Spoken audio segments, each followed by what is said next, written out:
meeting these wonderful, fantastic, idealistic, hardworking, smart kids. They've just graduated school. They're in their entry-level job. I sit down with them and I go, how's it going? They go, I think I'm going to quit. And I'm like, why? They're like, I'm not making an impact.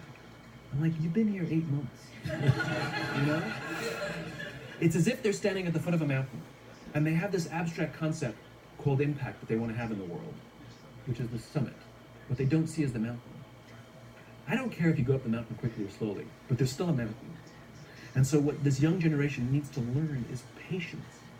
That some things that really, really matter, like love, or job fulfillment, joy, love of life, self-confidence. And that's why I started my own business, just job fulfillment and joy out of my job. And time. Sometimes you can expedite pieces of it, but the overall journey is arduous and long and difficult. And if you don't ask for help and learn that skill set, you will fall off the mountain. Or you will, the worst case scenario, and we're already seeing it, the worst case scenario is we're seeing an increase in suicide rates. We're seeing an increase in this generation. We're seeing an increase in accidental deaths due to drug overdoses. We're seeing more and more kids drop out of school or take leaves of absence due to depression. Unheard of. I did that. That's why I switched my majors.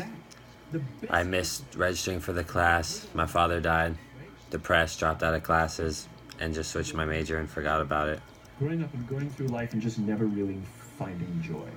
They'll never really find deep fulfillment in work or in life. They'll just waft through life. And this is most people who work a 9-to-5 job. They're just so not happy. Same as yesterday.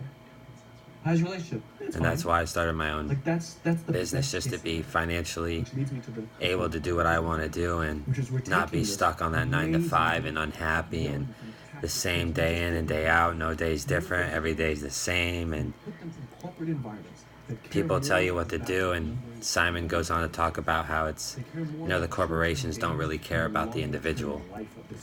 Young human being. And I could see that in places I worked. Right? And so we are putting them in corporate environments that aren't helping them build their confidence, that aren't helping them learn the skills of cooperation, that aren't helping them overcome the challenges of a digital world and finding more balance, that isn't helping them overcome the need to have instant gratification and teach them the joys and impact and the fulfillment you get from working hard on something for a long time that cannot be done. And that's why I love working for myself in my own business. And so we're thrusting so much joy and fulfillment out of that. The worst part about it is they think it's them. They blame themselves. They think it's them who can't deal. And so it makes it all worse. It's not. I'm here to tell them it's not them. It's the corporations. It's the corporate environments. It's the total lack of good leadership in our world today. Most businesses lack good leadership. Every business I work for has horrible leadership. I hate to say it, but it's the company's responsibility. Sucks to be you. Like, we have no choice, right? Most of those jobs were restaurant industry, so I guess it would revolve around that. So my bias would be directed towards that industry. And we now have to pick up the slack. We have to work extra hard to figure out the ways that we build their competence. We have to work extra hard to find ways to teach them the social skills that they're missing out on. There should be no cell phones in conference rooms. None. Zero. And I don't mean the kind of like sitting outside waiting to text. I mean, like, when you're sitting and waiting for a meeting to start, this is what we all do. We all sit here and wait for the meeting to start. Meeting starting? Okay. We start the meeting. No, that's not how relationships are formed. Remember we talked about it's the little things? Relationships are formed this way. We're waiting for a meeting to start and we go, how's your dad? I heard he was in the hospital. Oh, he's really good. Thanks for asking. I do that all the time. When I'm out somewhere, if I'm like waiting somewhere and someone else is waiting, I'll talk to them. That's how you form relationships. I mean, networking, communicating, Did you ever get it's that report? Oh my God, necessary. I'll help you out. Most people are really open to talk to you. Most people actually enjoy a good conversation while they wait. Even bad times don't form trust immediately. It's the slow, steady consistency. And we have to create mechanisms where we allow for those little innocuous interactions to happen. But when we allow cell phones in conference rooms, we just, okay, have the meeting. And then my favorite is like when there's a cell phone there, and you go like this, you go.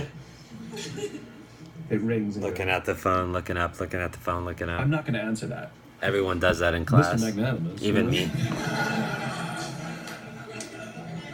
When you're out for dinner with your friends, like, I do this with my friends. When we're going out for dinner and we're leaving together, we'll leave our cell phones at home. Who are we calling? Maybe one of us will bring the phone in case we need to call an Uber or take a picture of our meal. That's what I was saying. Come on. I mean, I'm an idealist, but I'm not insane. You know? Not a heathen. I mean, it looked really good. We'll take one phone. And so it's like an alcoholic. The reason you take the alcohol out of the house is because we cannot trust our willpower. We're just not strong enough. But when you remove the temptation, it actually makes it a lot easier. And so when you just say, don't check your phone, people literally will go like this. And somebody will go to the bathroom, and what's the first thing we do? Because I wouldn't want to look around the restaurant for a minute and a half, you know? But if you don't have the phone, you just kind of enjoy the world. And that's where ideas happen. The constant engagement is not where you have innovation and ideas. Ideas happen when our minds wander and we go, and you see something. Very true. I think I could do that. That's called innovation, right? But we're taking away all those little moments, right? We're hindering our own minds. None of us should charge our phones by our beds. We should be charging our phones in the living rooms, right? Remove the temptation. You wake up in the middle of the night because you can't sleep. You won't check your phone, which makes it worse. But if it's in the living room, it's relaxed. It's fine. But it's my alarm clock. Buy an alarm clock. They cost $8, right? I'll buy you an alarm. So yeah, basically with that video on Sinek, I do agree with some of his points, you know, and it is a bad thing that there are millennials in the workplace that want that instant gratification and they just want things handed to them, but I don't agree that a lot of us are like that. I mean, it depends on where you grew up, how you were raised. I mean, there are a lot of factors that determine what millennials fall into the category he's talking about. But I know I don't. I know many of my friends don't. But like I said, it does have a lot of factors influence, you know, how you're going to be in the workplace in college, depending on how you were raised. If you worked for everything you had, you're not going to want everything handed to you. Maybe you will because you don't want to work anymore. But I mean, if you're handed everything, and you're definitely not going to want to work for anything, and I've seen that a lot. And there's nothing wrong with that, but if you're afforded that lifestyle, go ahead. But it's just not a mentally healthy thing, and it doesn't help you grow. And that long-term goal, and that's kind of why I started my own business. You know, that long-term goal for me is more clear, and I have a better fulfillment out of my job. And a lot of people are in the workplace, and you know, they want more money, they want to accelerate quicker, but they don't want to put in the work. And you know, everything, you know, every job title, everything you see like that, there are, you know, there's restrictions. You know, you need to be doing this for this long, or degrees for this long. You know, most people even go in the workplace, and a place I used to work for, you know, the manager was 19.